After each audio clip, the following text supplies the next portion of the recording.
Assalamualaikum warahmatullahi wabarakatuh. Perkenalkan, saya Nur Muhammad Febriansyah.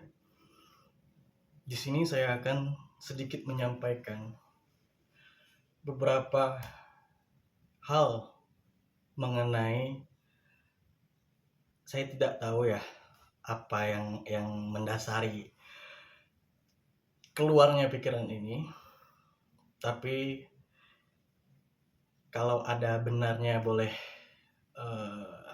diambil, kalau tidak atau kurang tepat mungkin bisa kita untuk diskusi ya. Tapi sebelum itu saya mohon untuk doanya, keikhlasan dari kawan-kawan untuk mendoakan ibunda saya tercinta yang sudah lebih dulu ya meninggalkan saya. Auzubillahiminasyaitonirrajim. Bismillahirrahmanirrahim. Semalari susun almarhumah ibunda mama Istilah Aini binti Bustami. Al-Fatihah. Bismillahirrahmanirrahim. Alhamdulillahirabbil alamin arrahmanirrahim maliki yaumiddin.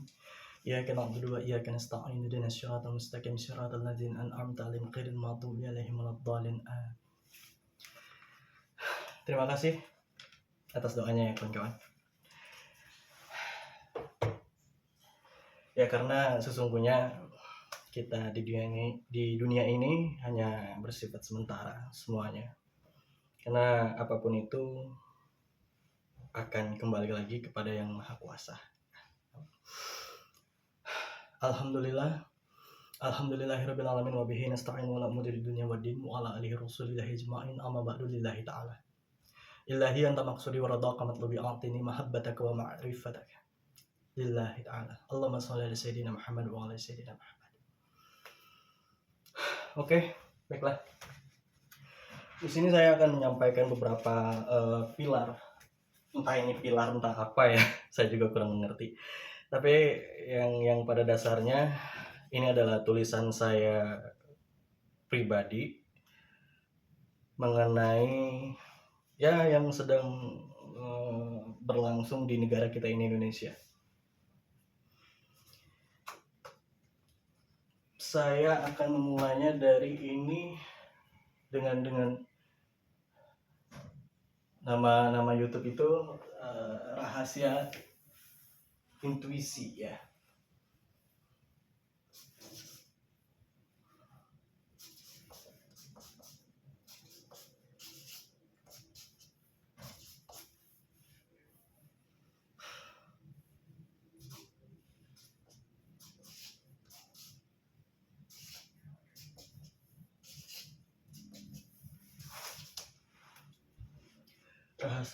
Rahasia Intuisi.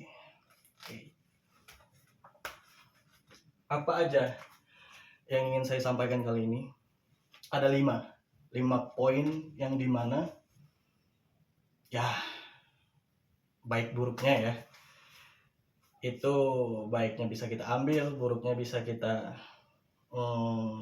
buang, atau mungkin bisa diperbaiki ya dari apa yang saya tulis ini. Mungkin ya saya karena kurangnya ilmu juga barangkali, jadi nanti bagi kawan-kawan yang ingin menambahkan atau mengajak saya diskusi, ya mari. Poin pertama itu tidak jauh, ada pada dunia parlemen.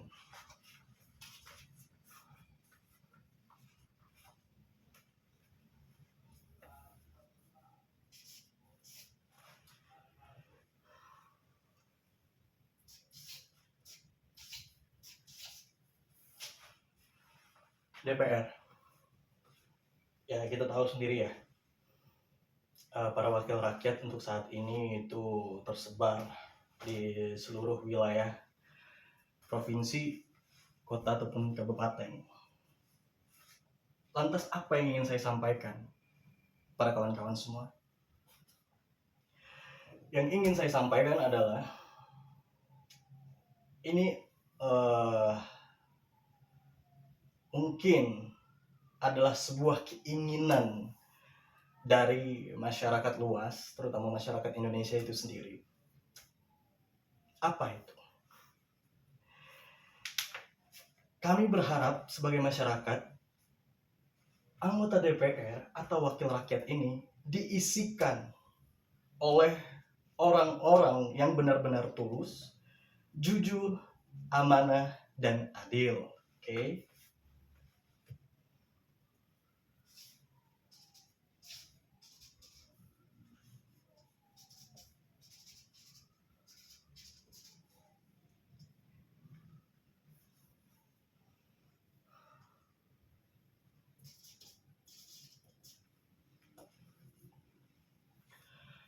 Jujur, amanah, dan adil. Dan bagaimana gitu loh. Satu lagi tulus, sorry. Karena ketulusan ini yang memang membawa kita pada kejujuran, pada amanah yang kita emban, ataupun keadilan yang akan kita tegakkan. Nah, caranya gimana? Karena kita banyak mendengar pada saat ini si A, si B sebagai wakil rakyat, tapi seperti ini, seperti itu ya. Yang saya tulis di buku ini,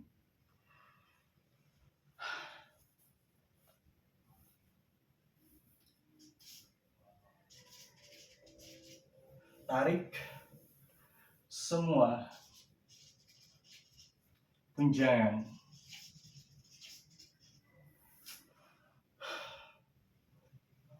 beserta fasilitas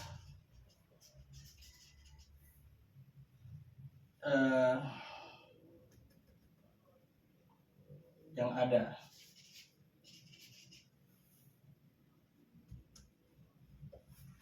Oke.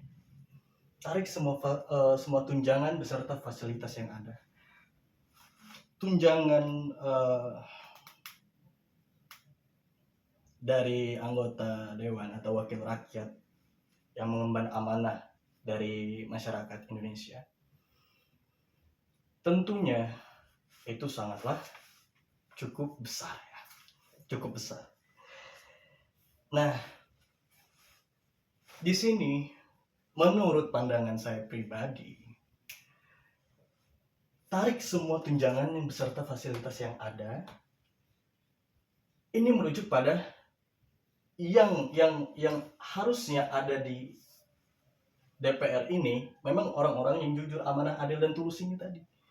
Nah, kalau ini ditarik semua tunjangan beserta fasilitas yang ada, kemungkinan besar yang saya pikirkan, ya di dalam gedung ini hanya akan ada orang-orang yang ini, gitu. Ya. Jadi tidak ada yang anggaran reses mungkin, DL, atau dinas luar ya, dan yang lain-lain. Oke, kalau semisal para petinggi di negeri ini, ternyata reses itu harus menggunakan anggaran, ada anggarannya segala macam gitu kan. Oke, tidak jadi masalah. Ya, tidak jadi masalah. Untuk reses ataupun DL, oke, bolehlah ya dianggarkan gitu ya. Akan tetapi ini nih, tunjangan ini loh. Kalau kita lihat gaji dari seorang anggota dewan, itu ya cukup tidak terlalu besar ya. Tapi ini nih yang menjadi yang terkadang disalahgunakan aja gitu ya. Karena saya berharapnya sih mungkin kawan-kawan juga di luar sana atau masyarakat Indonesia untuk ya berharap sekali gitu di gedung-gedung DPR atau DPRD itu benar-benar orang jujur, amanah, adil, dan tulus. Oke, kita lanjut. Karena menurut pandangan saya pribadi, DPR ini sudah bukan wakil rakyat ya sebenarnya, tapi sudah beralih fungsi pada mata pencaharian. Jadi di dalamnya itu memang ada juga gitu loh yang pada dasarnya benar-benar untuk rakyat gitu ya. Akan tetapi ya kebanyakan yang berada di gedung itu sekarang, maaf ngomong, itu ya hanya memikirkan dirinya sendiri gitu. Yang kedua, ini ada porsi lagi. Yang kedua adalah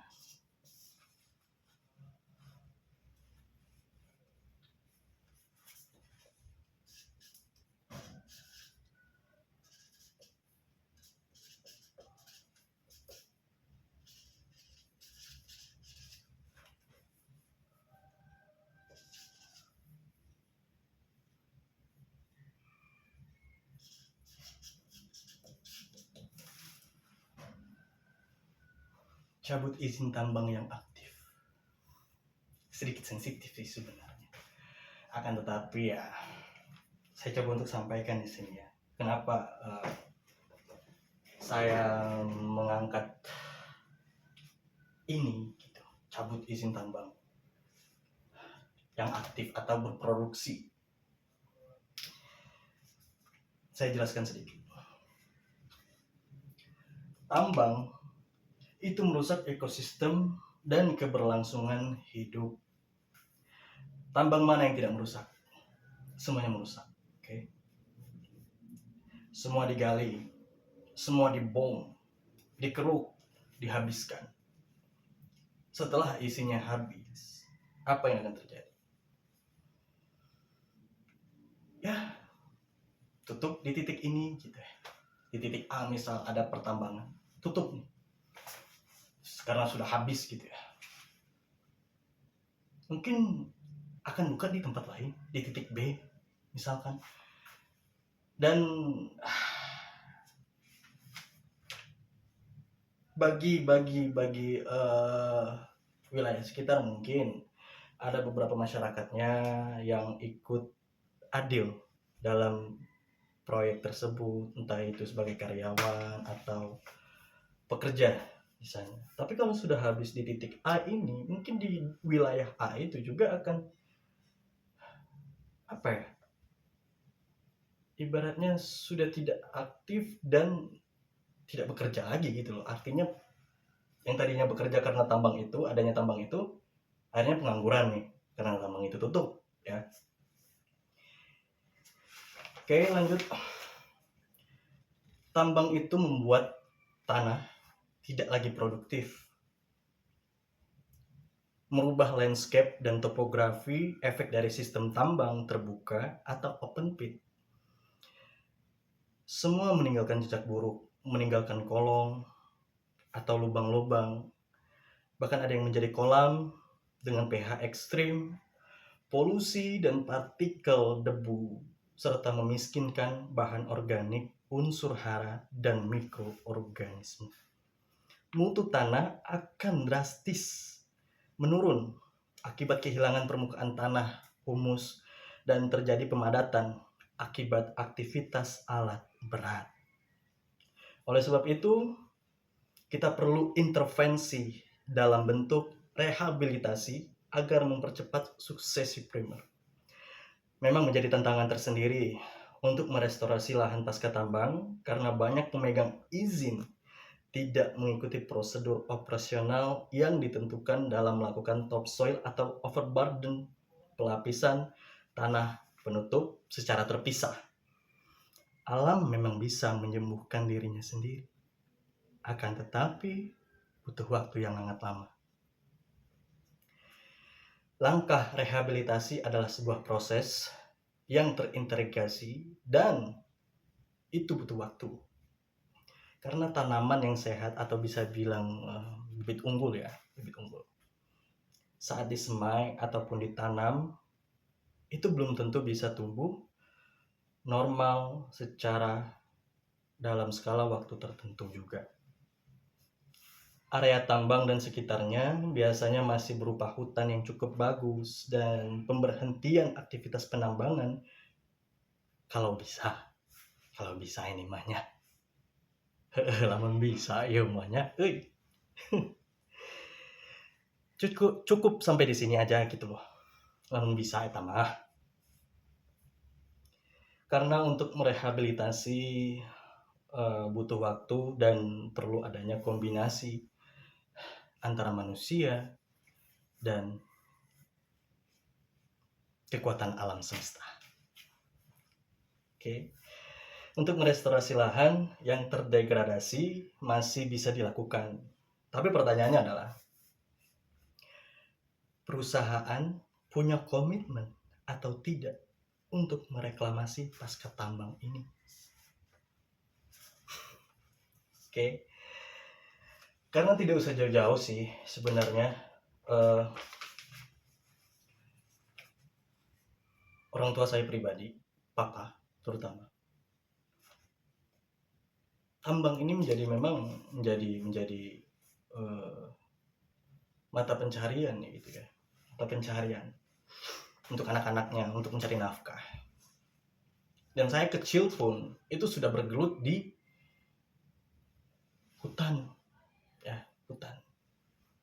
karena memang di sana lokasi yang ditambang oleh orang tua saya gitu ya. Dan pernah beberapa kali pindah tempat juga kami, dari titik A ke titik B, dari titik B ke titik C, dengan berbagai macam masalah yang ada.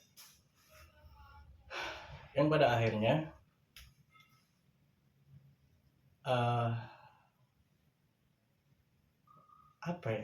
sedikit ada keganjalan dalam diri saya pribadi melihat atas hal tersebut.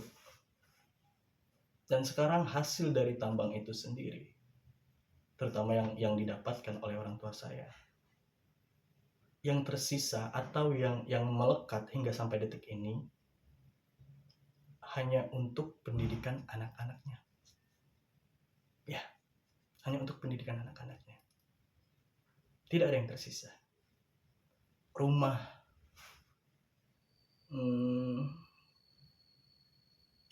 ya cukup besar juga sih hasil dari apa yang orang tua saya dapatkan dulu. Tapi ya tetap sampai detik ini tidak ada yang tersisa kecuali untuk pendidikan anak-anaknya. Ya saya juga sulit untuk bilang entah itu berkah atau tidak, tapi saya selalu berdoa semoga itu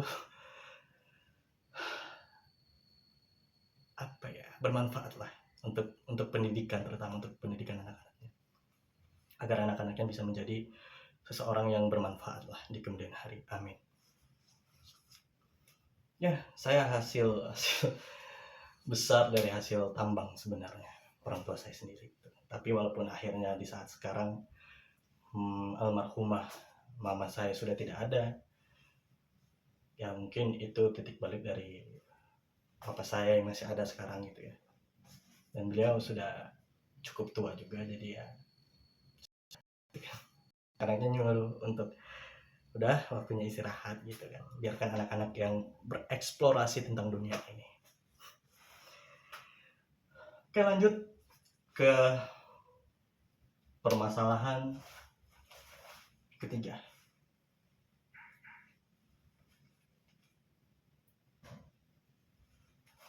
Apa itu permasalahan yang ketiga?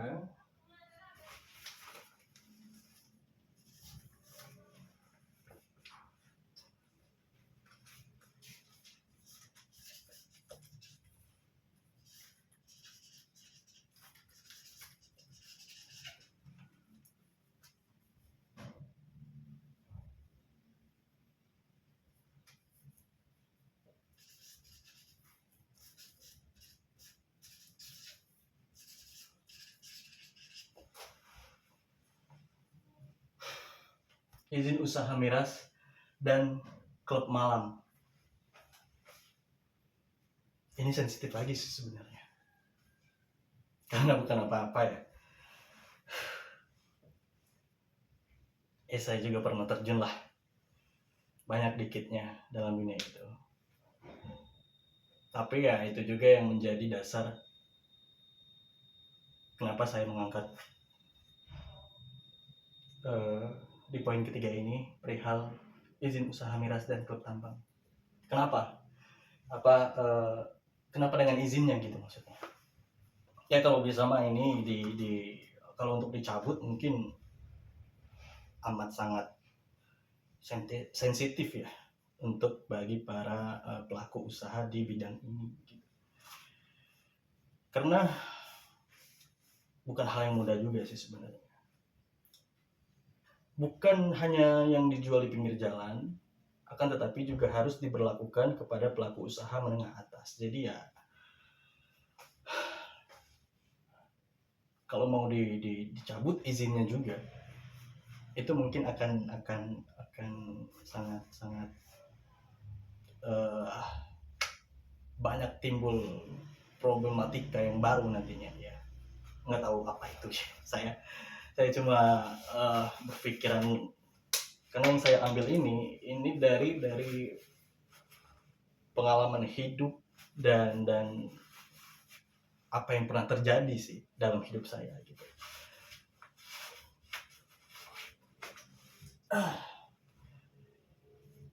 Karena ini bagi saya pribadi ini cukup memungkinkan terbukanya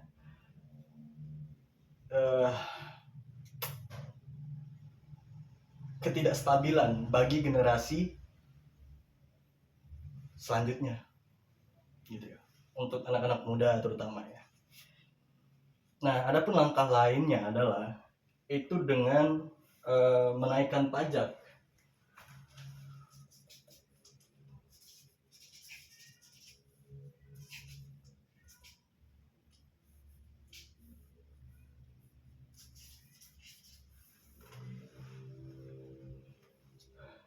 Dengan menaikkan pajak 5 sampai dengan 10% ya. Kenapa hal ini perlu dilakukan menurut saya? Agar yang benar-benar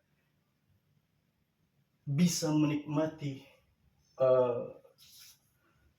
miras ini dan dunia malam itu benar-benar yang memiliki kapasitas lah di sana ya, terutama dalam segi finansialnya gitu. Iya, gimana ya?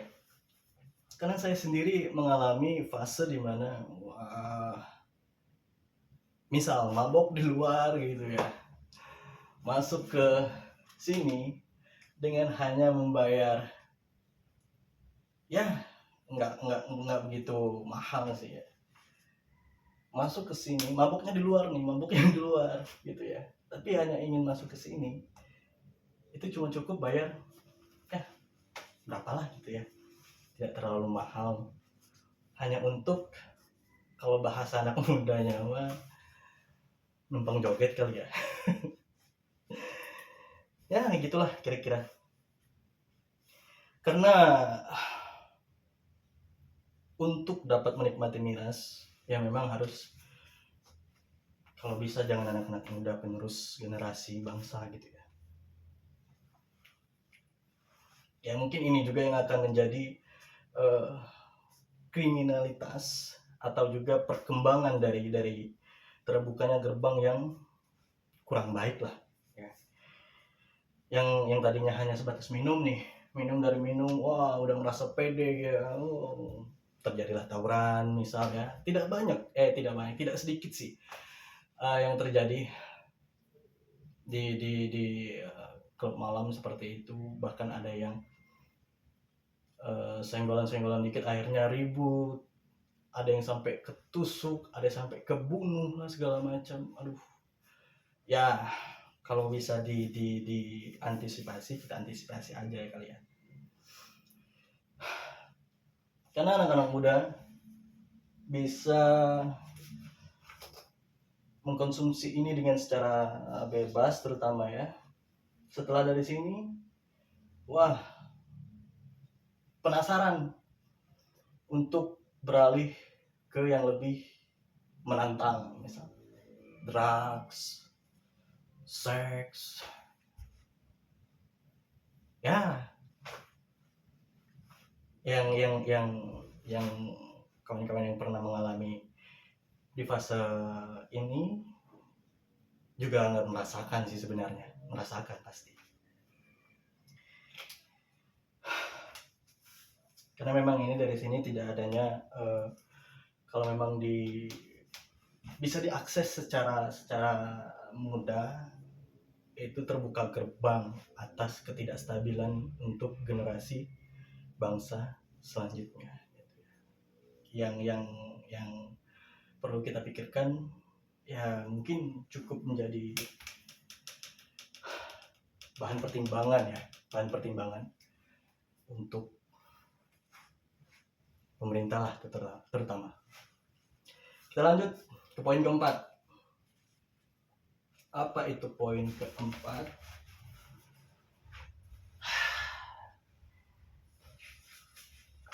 Oke.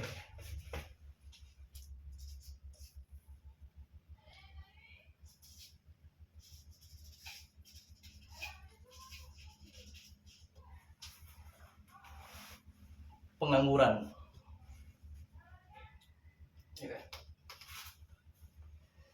Dari sini nih kemungkinan besar ya, dari sini mulai tidak adanya, mungkin masih di dalam dunia yang masih muda-muda gitu ya, akhirnya loss, tidak terkontrol, sekolah berantakan, finansial terkikis, akhirnya yang terjadi pengangguran. Ya mungkin bisa diambil dari sini juga, ketika izin tambang dicabut atau apa ya, tidak terlalu gembar-gembor lagi gitu ya, otomatis banyak karyawan yang di PHK. Kembali lagi ke sini, pengangguran. Sekalipun ini kalau izin usaha dicabut, akan berdampak ke sini juga pengangguran gitu ya. Tapi ya dengan langkah lain, itu ya pajaknya dinaikkan sebesar 5 atau 10%. Karena dari sini mungkin, atau dunia malam ya, jangankan, ini bukan kata saya, jangankan anak-anak muda yang baru tumbuh misal, atlet timnas kita pun banyak yang tumbang karena ini gitu. Banyak yang tumbang, dan itu bukan kata saya, kata dari salah satu yang pernah menjadi atlet juga di Indonesia gitu. Awalnya sih oke, biasa-biasa, tapi kesini tumbang bro. Atlet gimana yang biasa-biasa aja gitu, fisiknya lemah misal,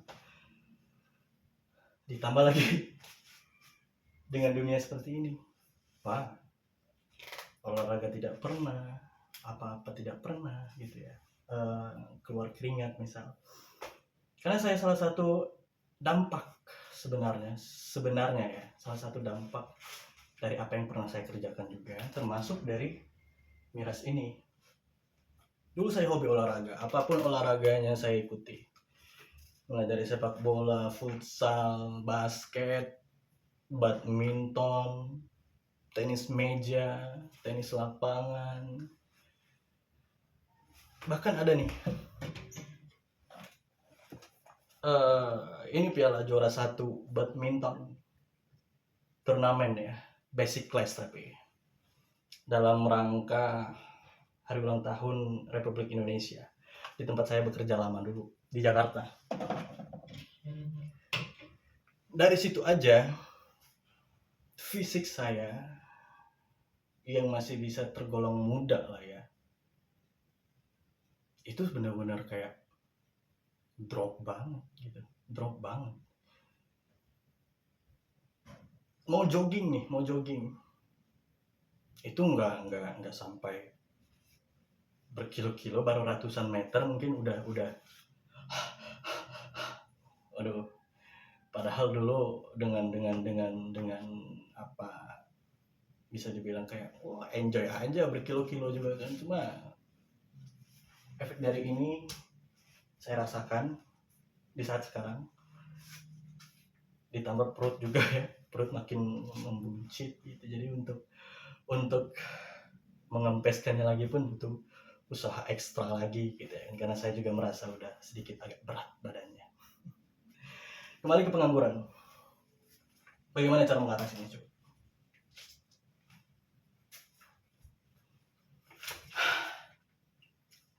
Apa solusinya? Segala sesuatu pasti ada sebab dan akibat.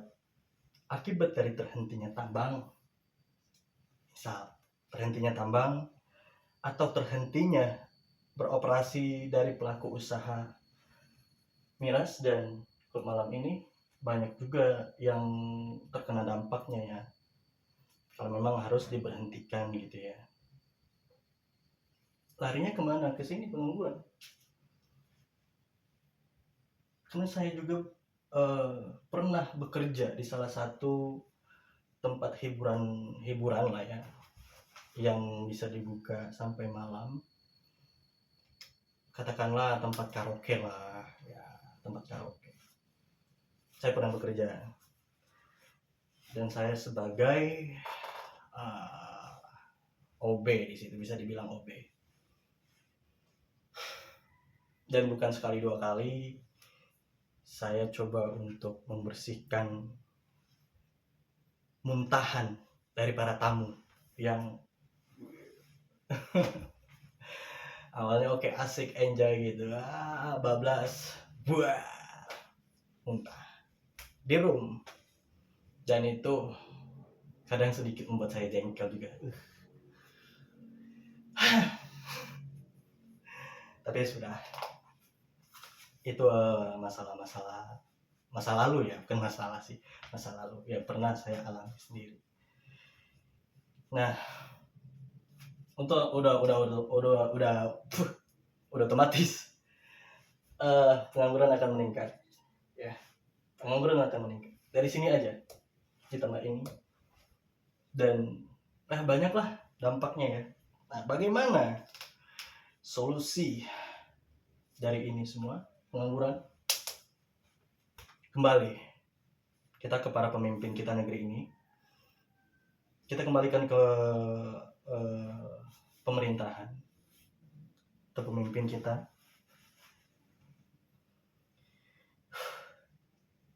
Balik ke sini tadi, tarik semua tunjangan. Nah, apa yang akan saya jelaskan?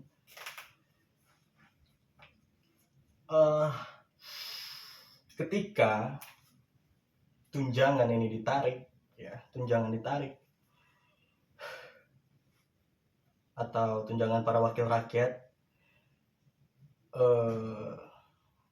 dikembalikan ke pemerintah per orangnya, katakanlah tunjangannya itu sebesar 5 juta. Ya, tunjangannya sebesar 5 juta rupiah nih.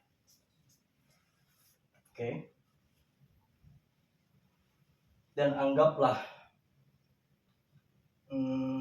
anggota dewan atau wakil rakyat di Indonesia ini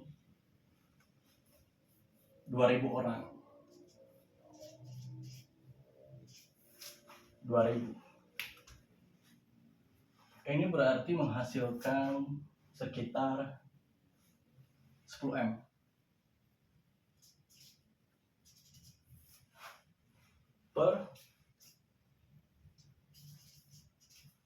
per bulan.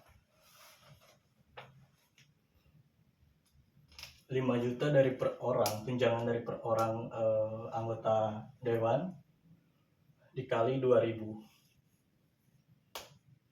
Hanya 5 juta nih per bulannya kan. Sama dengan dapatnya 10M per bulan. Per 5 tahun. Per 5 tahun dapatlah berarti 10M dikali 60 ya 5 tahun 50. Berarti kurang lebih itu 600M lah ya per 5 tahun. Pertanyaannya, apakah tunjangan dari wakil rakyat itu 5 juta?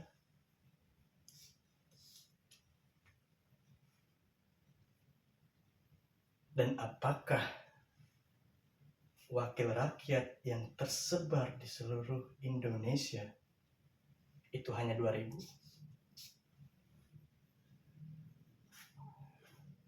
Di DPR RI saja itu memiliki 580 orang kalau nggak salah ya. Saya coba searching dan saya coba cari riset. Ada 580 orang itu di RI.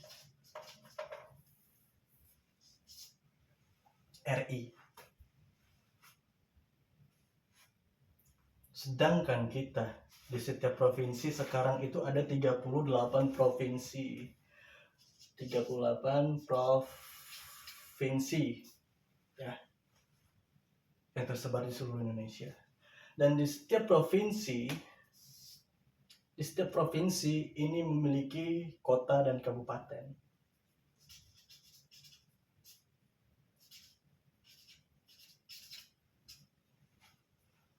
Yang pastinya sudah lebih dari satu ya. Misal di provinsi A itu ada kota B, kota C, atau kabupaten D, kabupaten E, F, G, H, banyak ya. Dan setiap kota, setiap kabupaten, setiap provinsi itu ada anggota dewannya. Ini mah hitungan kecil aja gitu, 5 juta per bulan gitu loh. 5 juta per bulan dikali 2.000 dapatnya 10M per bulan. Kali 5 tahun 60 bulan ya. 60 bulan. Jadi 10M kali 60. 600M per 5 tahun.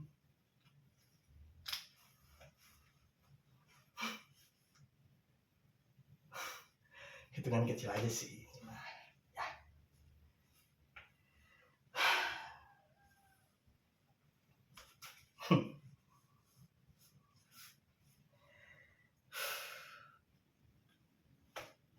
Ya, semua itu bisa sih tercapai sebenarnya, asalkan memang tidak ada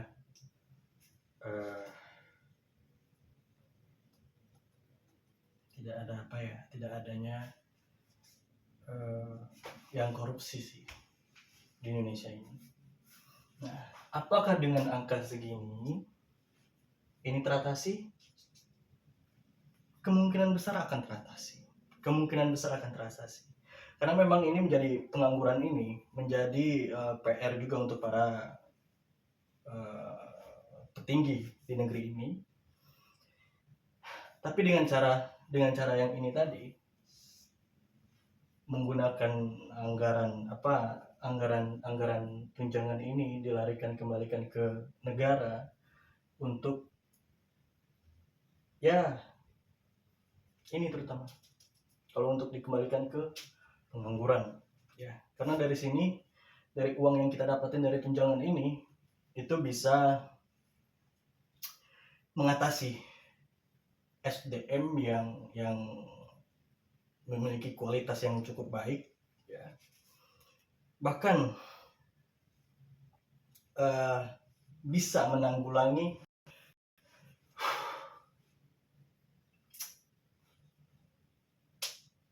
pengangguran. Bisa banget sih.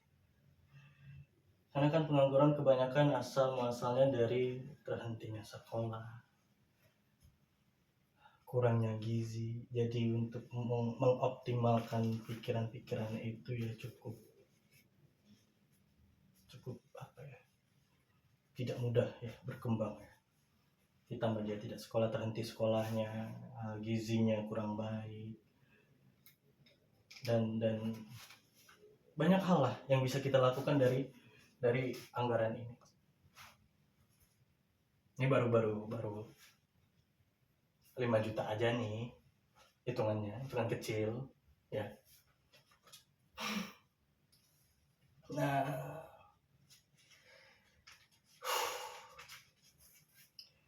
kalau ini terjadi ya, di titik satu ini terjadi, semua tunjangan ditarik, saya kira semua dapat diberlangsungkan ya. Mulai dari pendidikan gratis, terus kesehatan gratis, terus kita bisa mengoptimalkan bahan-bahan baku, terutama hasil bumi lah, hasil perkebunan, hasil peternakan yang ada di Indonesia ini, agar semakin berkembang, hasilnya semakin berkualitas. Ya, mungkin itu bisa terjadi.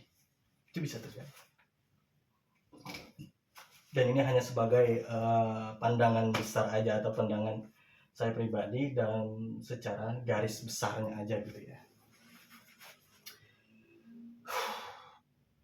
Kenapa? Karena maaf ya kawan-kawan, untuk para perempuan yang berada di yang mungkin bisa sebagai LC gitu ya, sebenarnya tidak atas dasar keinginan pribadi dari mereka, akan tetapi atas dasar tuntutan. Kenapa saya bilang kesehatan gratis ini tadi? Karena saya pernah menemukan satu kasus seorang wanita muda yang di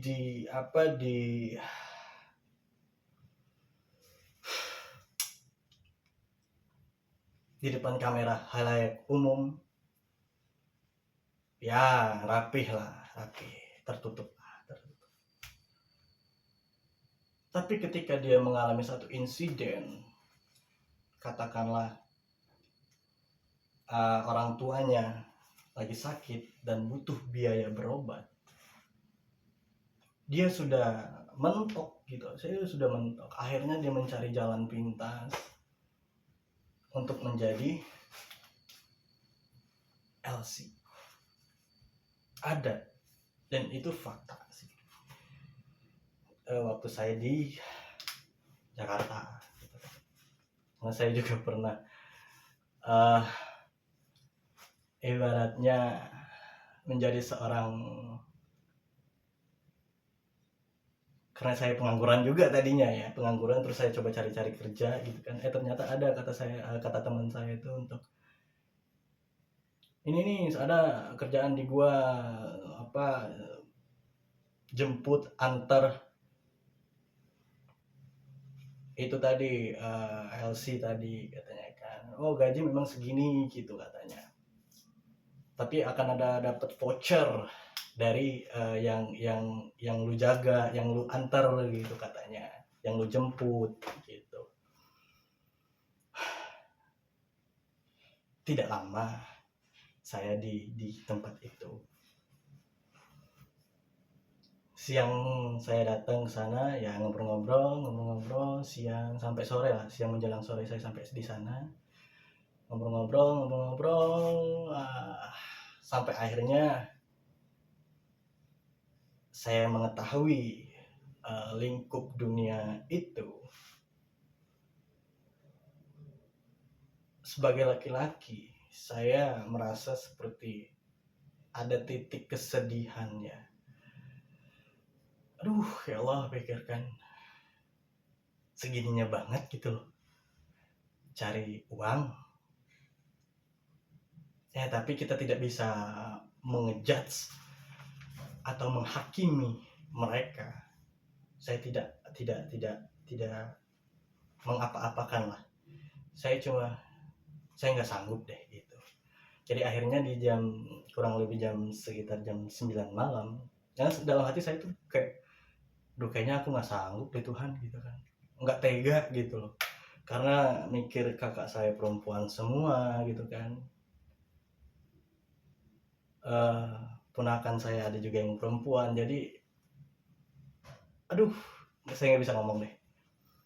Yang pastinya saya memilih untuk ya saya mundur gitu kan. Kebetulan langsung ada kabar untuk eh, pengawas, ya bahasanya pengawas, untuk meeting rapat atau briefing di mes yang sekaligus menjadi kantor. Ya, di situ saya langsung bilang untuk kayaknya saya udah nggak bisa lagi deh lanjut bang gitu kan. Dan ke teman saya pun yang memberikan kerjaan tersebut saya bilang kayaknya gue nggak bisa deh lanjut, kata gue kan. Ya yang gue bilang tadi, gue inilah gitu ya. Akhirnya ya dianya juga bisa mengerti, ya ada nggak apa-apa gitu kan. Tadi dia juga udah bilang untuk coba aja dulu gitu kan, kalau memang nggak cocok ya udah nggak apa-apa gitu kan. Ya saya berterima kasih juga ke teman saya itu ya, karena dari dia saya juga tahu apa, bukan cuma kulitnya tapi isi dalamnya pun ya banyak dikitnya lah ya. Dan lantas ketika ini tadi kembali ke pengangguran tadi, bisa diatasi lah ya, sedikit banyaknya bisa diatasi. Nah, sudah pasti tidak semuanya dong teratasi. Maksudnya tidak menghabiskan Indonesia sudah tidak ada pengangguran lagi, enggak, karena masih terus berputar gitu ya, masih terus berputar. Tapi setidaknya kawan-kawan, bagi yang masih pengangguran, dia tidak lagi memikirkan perihal di mana saja ini, pendidikan, kesehatan.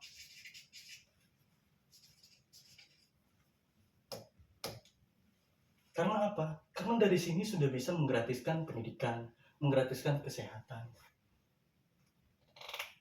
Anggaplah kita tidak ada tambang lah di Indonesia ini, ya tidak ada tambang di Indonesia.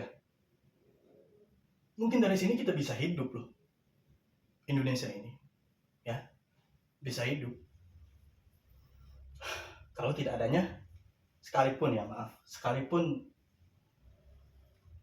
beranggapan kita tidak punya tambang lah di Indonesia ini, anggap Freeport tidak ada misal contohnya, ya, atau tambang-tambang yang lain nggak ada gitu, kita masih bisa aktif kok, kita masih bisa hidup mungkin. Tapi ya balik lagi, dunia ini kan harus adanya keseimbangan juga, kestabilan. Jadi ya baik buruknya, terutama kita semua mengharapkan selalu yang terbaik untuk bangsa kita sendiri. Oke, kita coba untuk lanjut di poin yang terakhir ya. Di poin yang terakhir ini, yang kelima, ini ada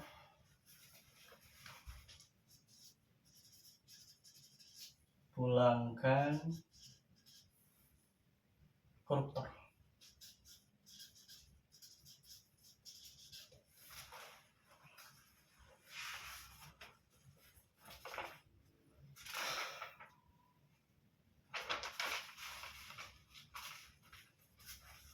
Pulangkan koruptor ya. Karena ya dari sini aja lagi, balik-balik dari sini lagi aja ya. Dari anggaran yang ini tadi, eh, pendidikan bisa gratis, terus kita juga bisa menaikkan gaji para guru agar lagi mengajar tidak lagi kepikiran wah beras di rumah habis gitu ya, anak hari ini nggak dapat jajan gitu ya. Jadi kalau misalkan pendidikan udah gratis, terus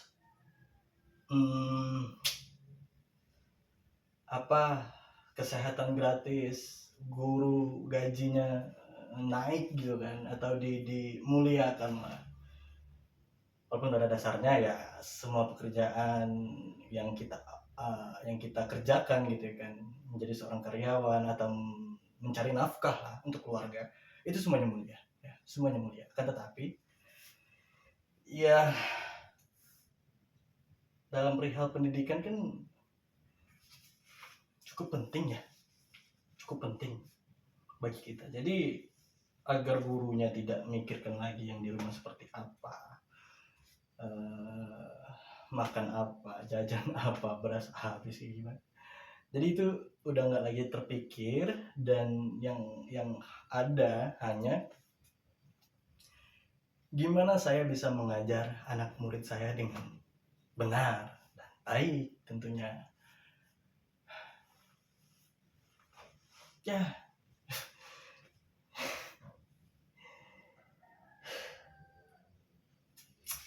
intinya dari hati, guru itu mengajar dari hati gitu kan. Jadi tidak ada terdistraksi dengan hal-hal di luar ngajar mengajar itu. Kesehatan gratis mungkin bisa juga untuk meningkatkan gaji para pekerja kesehatan agar dia juga mampu melayani dengan hati. Yang saya bilang tadi, wanita itu tidak punya pekerjaan, orang tuanya sakit, butuh biaya, akhirnya mengorbankan dirinya untuk berada di apa ya, intinya mengorbankan dirinya lah. Kalau tujuannya baik gitu kan, untuk biaya berobat orang tuanya. Tapi ya di sini kita bisa melihat juga kalau sampai mengorbankan harga diri atau kehormatan dari seorang perempuan, ya silakan kawan-kawan untuk menilai dengan sudut pandang kawan-kawan pribadi ya. Nah, yang saya bilang tadi gitu ya, apabila masih ada pengangguran, setidaknya tidak pusing untuk cari biaya anak untuk sekolah atau biaya berobat ketika sakit. Oke, dari sini aja kira-kira ya, dari sini aja kita bisa makmur nggak Indonesia kira-kira ini mah ya, pandangan dari kawan-kawan aja, bisa sejahtera tidak Indonesia ya, kira-kira aja sih gitu. Karena kan ini secara garis besarnya aja, secara garis umum, kalau memang mau diusut atau mau dibahas, wah nggak cukup satu ini.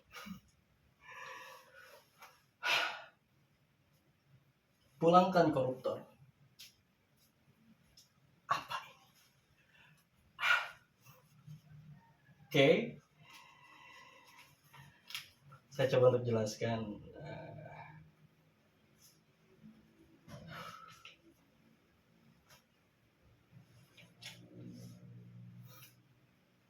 Pulangkan koruptor.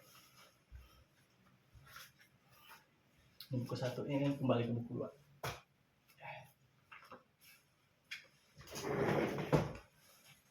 Oke, pulangkan koruptor, apa maksudnya kawan-kawanku semua? Oke, saya benar-benar mencatat ya, menulis sendiri, karena satu sisi ini kan sedikit sensitif, jadi saya juga perlu data-data ya. Jadi semuanya itu saya catat dari hasil riset saya secara garis besarnya aja gitu. Pak, Prabowo tidak setuju atas tindak pidana mati terhadap koruptor. Hukuman mati tidak memberi ruang koreksi apabila terjadi kesalahan dalam proses hukum. Hukuman mati itu final katanya. Mungkin saja kita yakin 99,9% dia bersalah, tapi mungkin 1% masalah ternyata dia korban atau di-frame.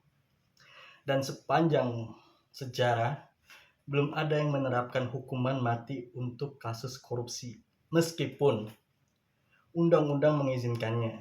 Adapun pasal 2 ayat 2 UU nomor 31 tahun 99 tentang pemberantasan tindak pidana korupsi yang telah diubah dengan UU nomor 20 2001 memang membuka kemungkinan hukuman mati. Oke.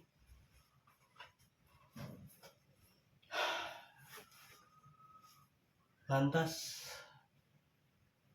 apa sih yang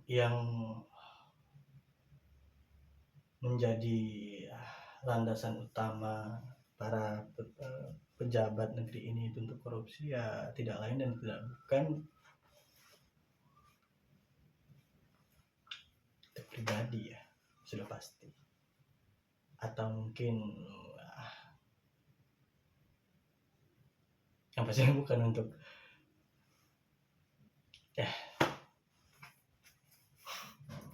next ya. Oke, dan memang bukan cuma miras, klub malam,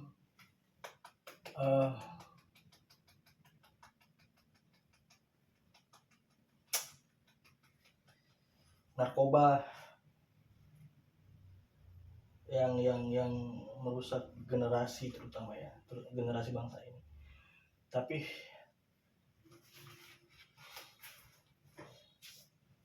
koruptor ini pun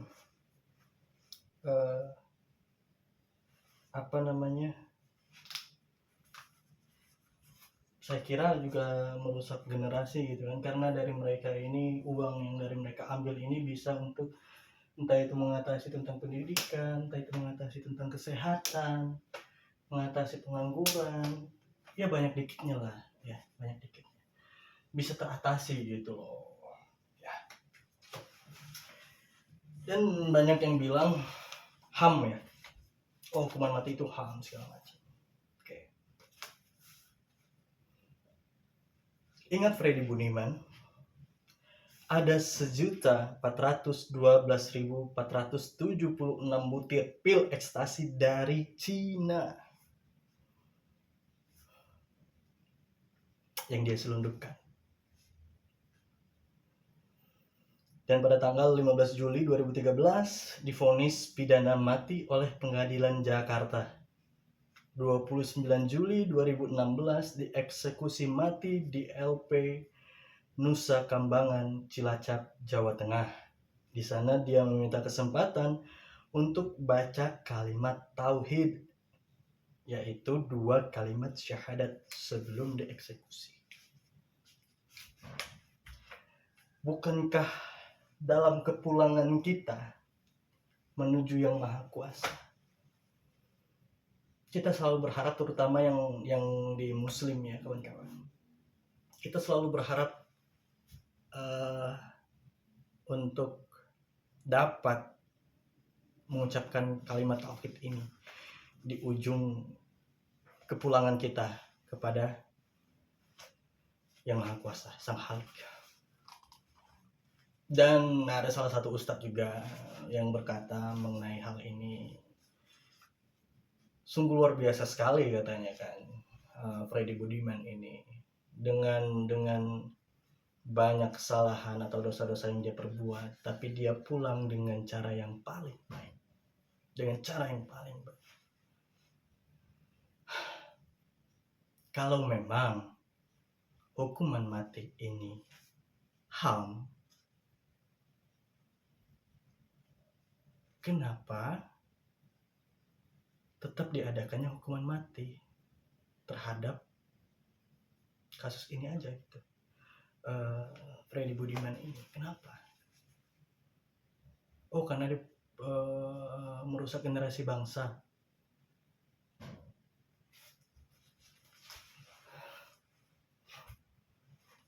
Ini gimana?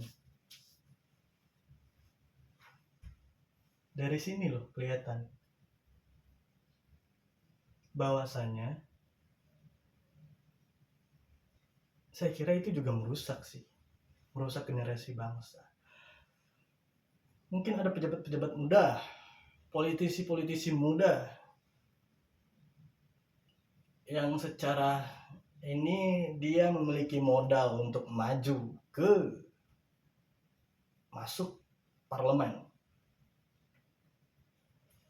Tapi akhirnya karena ibarat seniornya melakukan seperti itu, bahkan yang politisi muda ini tadi dia juga masuk ke dalam ranah itu gitu kan, lingkaran setan kali ya.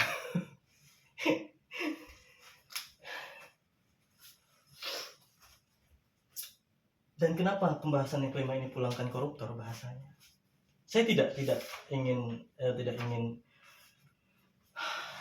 apa ya, hukuman mati ya. Kita bayangin aja, coba kita bayangin hukuman mati itu sangat menyeramkan ya, sangat menyeramkan. Kena pidana hukuman mati, oh pasti kayak gila, mati nih gua ya. Tetapi kalau bahasanya pulangkan, wah saya pulang nih ya, pulang ke benar-benar pulang gitu maksudnya. Dari mana saya mencoba untuk mengubah kata hukuman mati ini ke pulangkan atau kembalikan? Ini yang menarik bagi saya. Saya coba untuk mengamati proses atau program yang dilakukan oleh Gubernur Jawa Barat, yaitu Kang Deddy Mulyadi, KDM. Dari di sini deh, kelihatan ya, dari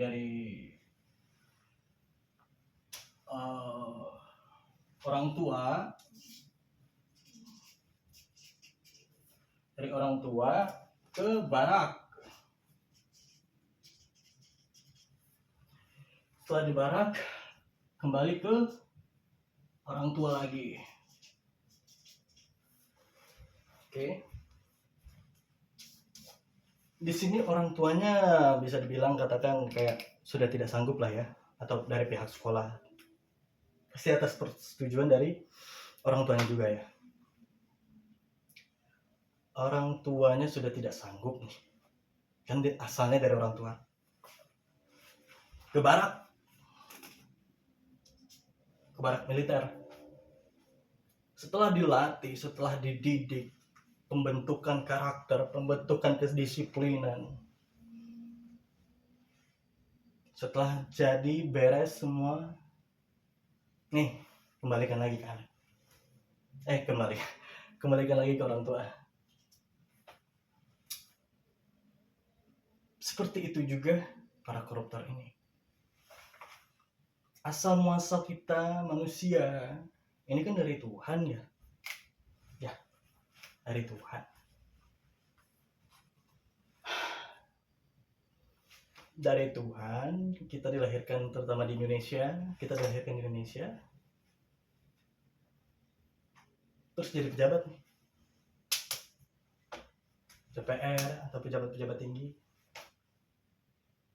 koruptor nih ya. Tuhan,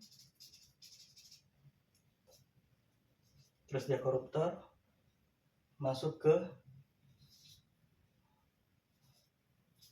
sel atau pemerintahan kembali ke Tuhan.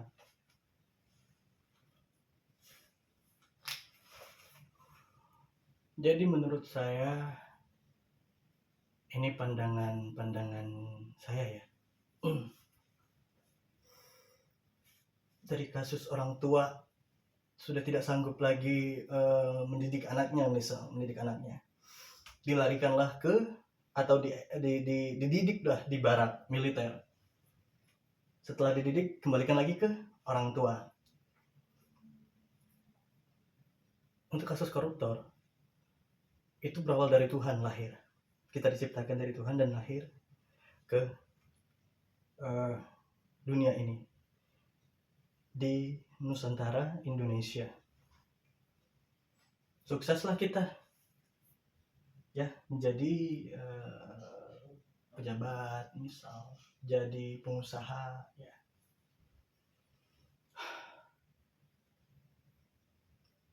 Tapi agak sedikit menyeleweng gitu, entah itu menyeleweng dari hal perilaku ataupun terutama ya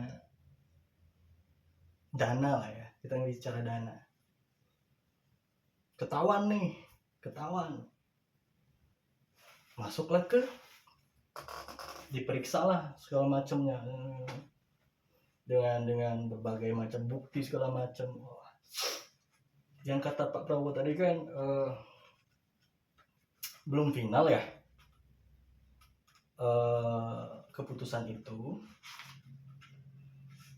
karena bisa jadi dia di frame gitu ya, atau bisa jadi korban.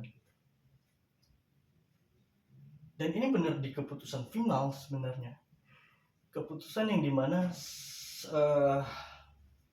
para saksi menyatakan iya dia korupsi dengan angka sekian. Di bukti-bukti, ya dia terbukti, dengan adanya bukti-bukti itu dia terbukti. Ya intinya itu. Yang pada akhirnya dimasukkanlah ke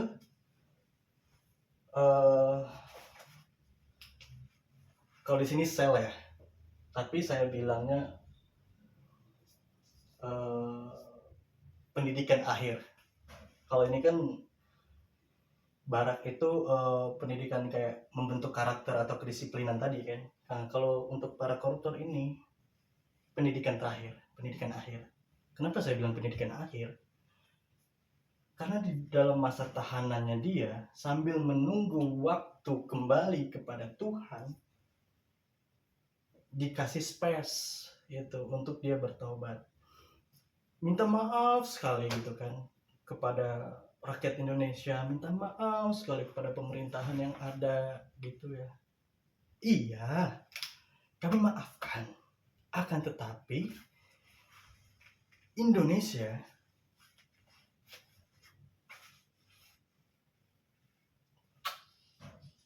kayaknya sudah nggak kuat gitu.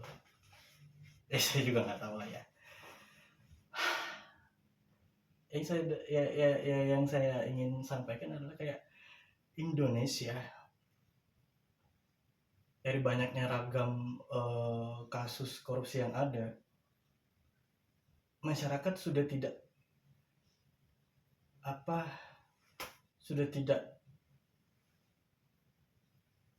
bahasanya sanggup lah untuk mengurusi koruptor ini gitu ya. Karena kayaknya negara juga ada di titik lelah gitu barangkali ya, walaupun terus-terusan untuk menghadapi kasus yang sama, yaitu korupsi lagi dengan cara lain ya, dimiskinkan sudah, sudah, tapi tetap mereka masih memiliki banyak aset, terus masih bisa menyogok sana sini. Ya itu ya intinya itulah ya. di dalam tahanan, ya di dalam pendidikan akhir yang saya bilang ini, walaupun di dalam ruang kecil, kalau memang dia membutuhkan pemuka agama untuk diajarkan kembali bagaimana menjadi manusia yang seutuhnya, entah itu belajar agama, entah itu belajar asas-asas yang ada di dalam agama terutama, boleh sang koruptor ini untuk meminta bantuan dari pemerintah agar didatangkan pemuka agama untuk membimbingnya agar kembali dalam keadaan baik, seperti Freddy Budiman tadi gitu kan. Intinya Indonesia memaafkan, akan tetapi lebih mengakui kesalahan itu bukan kepada sesama manusia, tapi kepada siapa? Yang Maha Kuasa, pemilik semesta alam. Iya memang pada intinya sih hampir sama gitu loh, hampir sama, dimana tetap hukuman mati, akan tetapi konotasi dari bahasanya itu diubah dari hukuman mati ke pulangkan koruptor, ya. Karena hukuman mati ini kayak saya merasakannya juga kayak gila, ngeri ya ngeri gitu. Jadi kalau dari hukuman mati, pidana hukuman mati ini diganti dengan pidana pulangkan koruptor, dari segi bahasa pulangkan ini sebenarnya kayak konotasinya lebih positif aja gitu menurut saya. Hukuman mati pulangkan hukuman mati. Kalau pulang mah ya udah kita pulang aja biasa gitu kan ya. Kalau hukuman mati serem ya, serem, saya akui juga serem gitu kan. Jadi ketika para koruptor ini melancarkan aksinya, wah itu karena tidak mau mendapatkan hukuman mati, bahkan belum hukuman mati pun baru akan dipenjarakan atau ditahan segala macam. Wah 1001 cara tuh dia, calling sini, calling sana, tahan ya. Jangan sampai ketahuan, bakar bukti, buang jauh-jauh. Tapi kalau misalkan pulang, ya pulang gitu, pulang. Ayo nak, sini pulang. Iya mah. Ya kira-kira sedikit ada perbedaan antara bahasa konotasi yang tadinya sedikit negatif berubah ke sedikit positif gitu. Makanya di sini tadi saya ingin menjelaskan bahwa kalaupun dia sudah final bersalah gitu kan, sudah ditetapkan tanggal sekian dieksekusi, bisa ada space waktu itu, space waktu untuk dia pun berhak untuk meminta tolong datangkan ustadz atau pendeta atau pemuka agama untuk membimbing dia agar kembali dalam keadaan baik gitu ya, seperti Freddy Budiman tadi. Jadi saat kembali ke Tuhan atau dipulangkan, dia sudah dalam keadaan mengakui kesalahannya dan benar-benar ya sudah gitu. Berarti kan mudah-mudahan ngerti lah dengan konotasi bahasa tadi sebenarnya antara hukuman mati dan pulangkan gitu loh, atau kembalikan gitu ya. Karena kita tidak menutup kemungkinan untuk Kenapa terus menerus melakukan kesalahan yang sama? Jangankan untuk para koruptor, kita sendiri aja kadang sudah berbuat dosa atau apa gitu kan, wah saya ingin tobat Tuhan gitu kan, udah tobat gitu ya, ada sedikit ujian lagi dari Tuhan nih, terjun lagi gitu, kira-kira gitu ya, kira-kira seperti itu. Karena menurut saya ya, dari banyaknya kalimat-kalimat untuk para anggota dewan ini, Pak Quraish Shihab atau bapaknya dari Mbak Nana atau Najwa Shihab pernah mengatakan kepentingan bersama di atas kepentingan pribadi. Itu artinya apa? Sebenarnya untuk menjadi wakil rakyat atau ibaratnya pengurus negara, ini butuh orang-orang yang benar-benar selesai gitu, selesai atas dirinya sendiri. Jadi tidak lagi ada keinginan-keinginan yang berlebih. Kalau misal tidak sesuai dengan ekspektasinya, ya sudah, bukan takdir saya. Kalau dia diberi amanah, saya akan lakukan ini dengan baik gitu ya. Karena dia akan mengurusi hajat banyak orang. Jadi kalau dia belum selesai dengan urusan pribadi, dengan urusan dirinya sendiri atau urusan duniawinya, akan cukup sulit sih sebenarnya. Jangankan untuk menjadi anggota dewan, wakil rakyat, pejabat atau pemimpin di negeri ini gitu ya.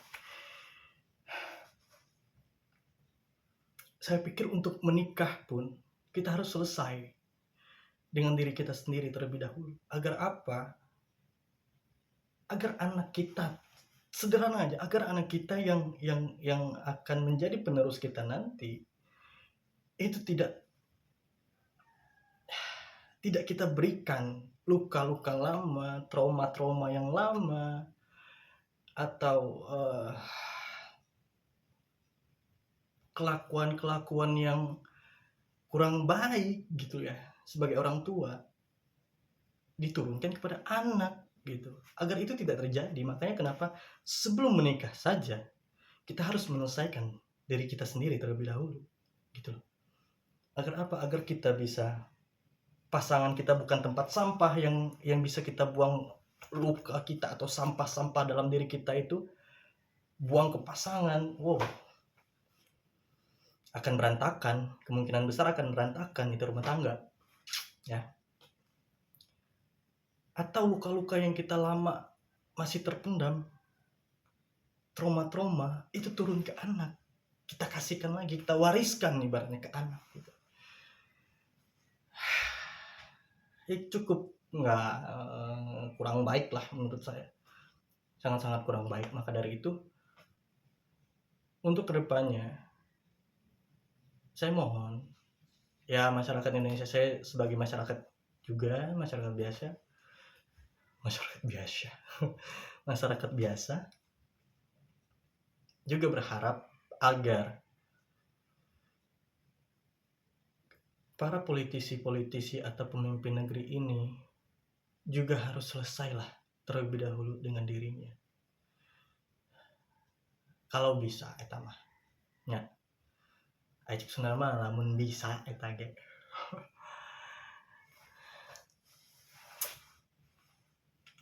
Jadi dia benar-benar tulus itu tadi, tulus, amanah gitu.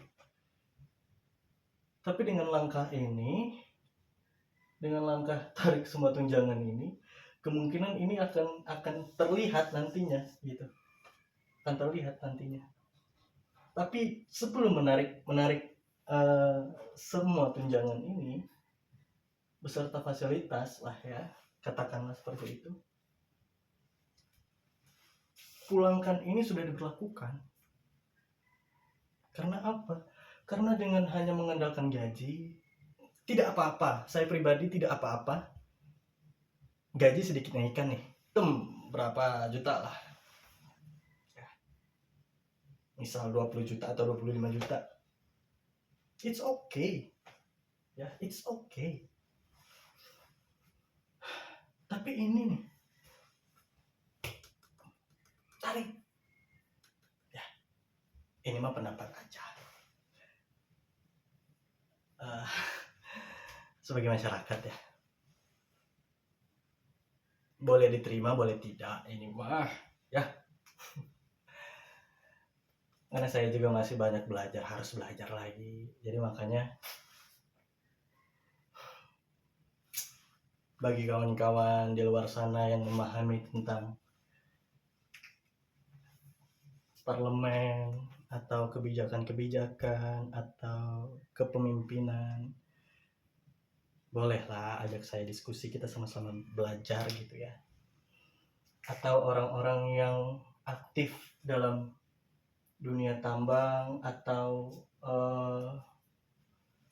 mengerti banyak hal tentang unsur tanah, unsur alam, dan unsur apapun itu perihal terutama geografis, boleh gitu ya, ajarkanlah saya ini gitu. Kalau memang penjelasan ini kurang lengkap atau kurang detail atau bisa dibilang kayak dia mau nggak tahu apa-apa gitu, iya, tapi setidaknya ajaklah kita berdiskusi gitu ya. Atau tentang perizinan atau tentang usaha-usaha gitu atau pengusaha sekalipun, bolehlah gitu kita ajari gitu, atau sedekahkan ilmunya gitu kan, agar anak-anak muda terutama saya yang berkata seperti ini itu juga bertambah kapasitas ilmunya. Dan untuk para pemimpin, kalau misalkan memang ada kesempatan untuk bahas soal pengangguran ini tadi gitu ya, bagaimana cara mengatasinya, mungkin yang saya sampaikan ini hanya garis besar dan tidak mendetail gitu ya. Bolehlah gitu diskusi lagi gitu ya. Terus untuk yang poin kelima, pulangkan koruptor, ya ayo gitu kita diskusi juga gitu ya, karena tidak sepenuhnya ini benar gitu kan, tidak sepenuhnya juga ini bisa dilaksanakan. Ini silakan menilai baik buruknya gitu ya, atau karena segala sesuatu entah itu kebaikan, entah itu keburukan, kebaikan sudah pasti datangnya dari Tuhan gitu ya. Atau mungkin saya melakukan hal-hal yang buruk, mungkin itu datangnya dari diri saya sendiri juga. Jadi marilah kita berdiskusi, marilah kita bersama-sama untuk saling memberikan masukan, saling memberi arahan atau ilmu-ilmu yang sekiranya layak gitu untuk dibagikan ya.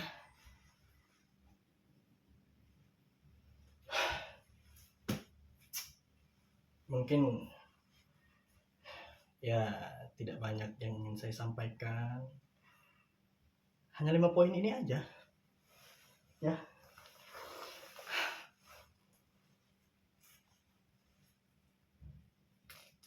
Tapi ya satu hal lagi, sorry. dari awal sebenarnya memang saya setuju dengan program Kang Deddy Mulyadi yang di barat ini. Anak-anak muda, anak-anak pelajar sekolah dilarikan ke barak militer agar dididik, agar dia disiplin, agar dia memiliki tanggung jawab lebih atas dirinya sendiri terutama. Itu sangat bagus menurut saya. Karena sebelum adanya program itu, saya sendiri sudah mengikuti yang kita sebut itu pendidikan karakter dasar ya, PKD kita sebutnya. Itu program siapa gitu? Salah satu ya perkumpulan kami. Ya ini yang membuat saya banyak dikitnya itu yang tadinya buta gitu kan ibaratnya kan. Nggak buta-buta banget sih sebenarnya, tapi buram gitu aja.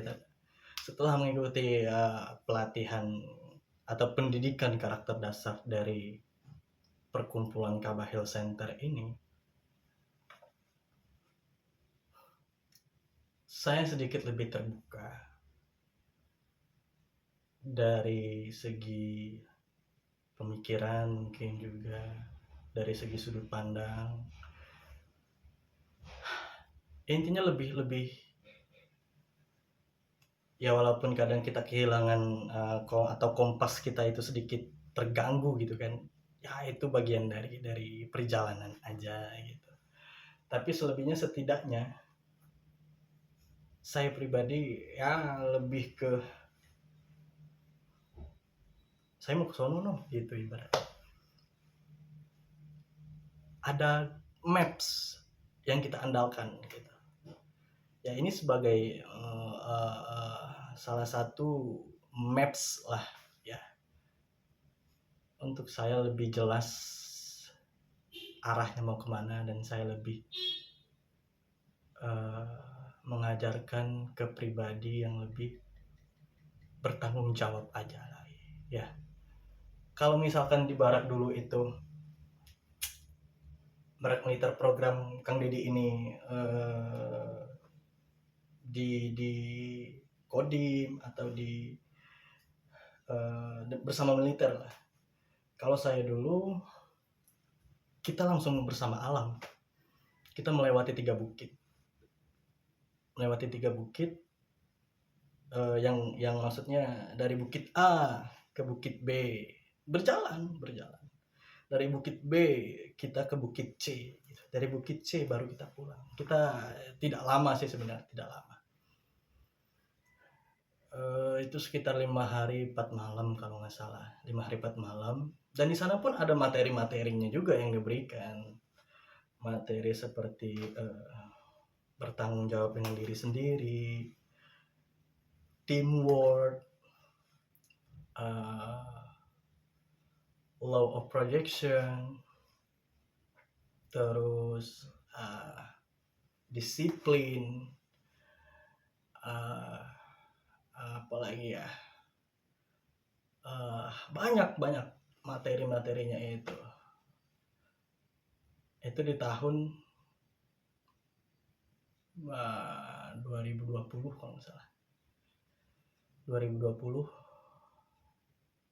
kalau tidak salah saya mengikuti pendidikan karakter dasar itu ya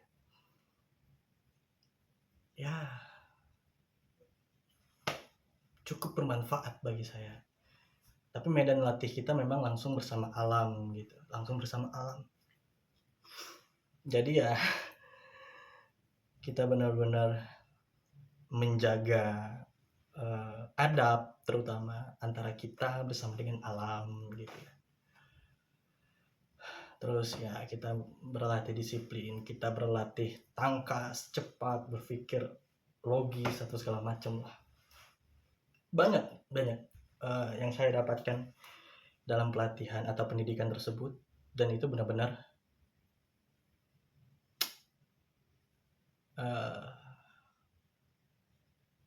kayak menemukan kembali karakter dari diri kita sendiri terlebih dahulu gitu loh. Bukan ke yang lain, diri kita dulu. ya kan?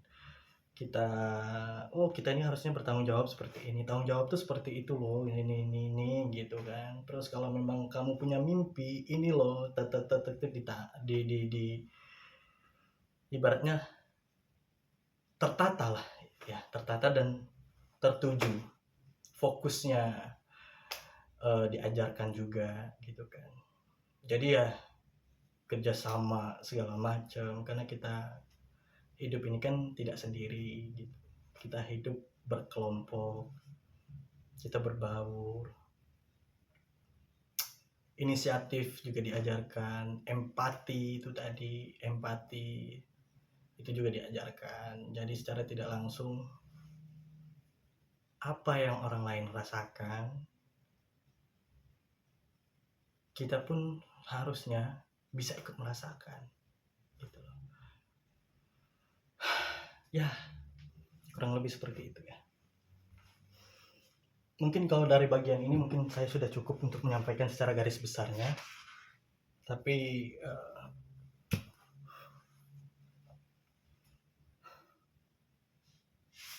sebelum saya akhiri,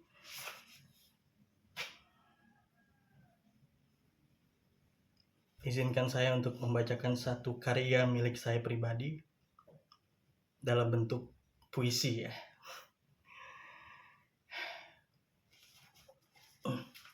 Karena memang saya suka menulis sih. Saya suka menulis. Dan saya sadar kalau saya itu suka menulis bahkan di saat setelah mengikuti ini program dari perkumpulan Kabahil Center ini. Dan ternyata kayaknya gue memang suka nulis deh gitu loh. Yang selama ini tuh kayak nulis, bakar, buang, nulis, robek-robek, buang gitu kan. Jadi tidak ada yang tertanam gitu ibaratnya. Jadi ternyata dari situ mungkin saya juga mulai untuk mulai untuk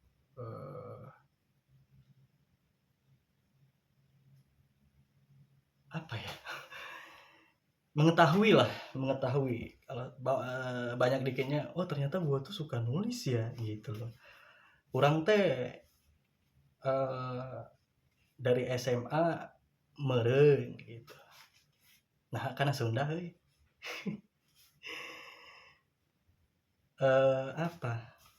suka menulis, berpuisi gitu kan. Cuma sedikit telat aja kesadaran akan hal itu gitu. Ya, banyak dikitnya saya bersyukur bisa mengikuti pendidikan karakter dasar ini ya. Dan semoga juga untuk program Kang Deddy untuk pembentukan karakter anak-anak Jabar, generasi Jabar itu terus dilakukan dan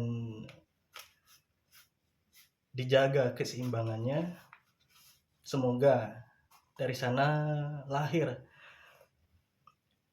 pemimpin-pemimpin atau generasi-generasi yang tahu arah hidupnya mau kemana dan bertanggung jawab minimal untuk dirinya sendiri.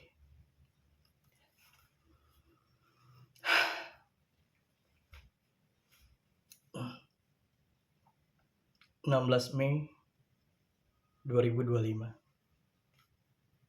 Titik balik. Karya Nur Muhammad Febriansyah.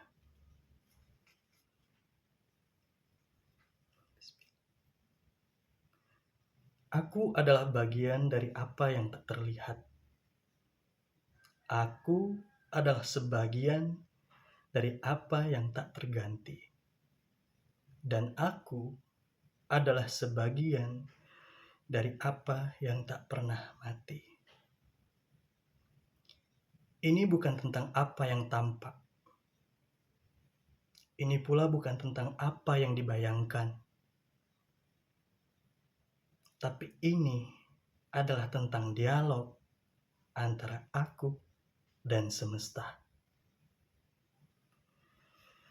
Cukup sudah semua tertunda. Cukup sudah bermanja-manja Cukup sudah beramai-ramai. Bangunlah di tengah api yang membara. Dan tidurlah dalam sunyi yang abadi. Saya Nur Muhammad Febriansyah, maaf apabila ada salah kata. Kepada Allah saya mohon ampun. Dengan ini mari kita tutup dengan doa. A'udzubillahi minasyaitonirrajim. Bismillahirrahmanirrahim. Allahumma shalli ala sayyidina Muhammad wa ala sayyidina Muhammad salatan tunjina biha min jamil ahwali wal afat wa taqdilana biha min jamil al hajat wa tutahhiruna biha min jami'i syi'at wa tarfuna biha naqal darajat wa tuballighuna biha al sabayat min jamil khairat fil hayati wa ba'dal mamat innal ladzina yubayyi'unaka innama yubayyi'una Allah yaqulu faqrin faman katafana man yanqus ala nafsihi wa man afa bima ahada la fasati ajran azimah. Allahumma fir lana dzunubana wa liwalidayna warhamna kama rabbayana shaghira rabbi firli warhamni wajburni warfa'ni warzuqni wahdini wa'afini wa'fani. Allahumma qadal hajat al-makafil muhimmat al-mudafil baliyat al-murafi'a darajat al-misyafil amrat Allahumma bijibada wa Allahumma ya arhamar rahimin. La hawla wa la quwwata illa billahil aliyyil azim. Allahu latifun bi ibadihi yarzuqu man yasha'u wa huwal aziz ya rahman ya rahim ya wahhab ya razzaq. Allahumma yasir wa la tu'sir. Allahumma yasir wa la tu'sir. Allahumma yasir wa la tu'sir. La ilaha illa anta subhanaka inni kuntu minaz zalimin. Allahumma inni as'aluka ilman nafi'an wa rizqan thayyiban wa amalan mutaqabbalan. Allahumma inni ala dzikrika wa syukrika wa husni ibadatik. Wa tasimu bihablillah wa tasimu bihablillah wa tasimu bihablillah. Rabbana iftah bainana wa baina qaumil bihaqqi wa anta khairul fatihin.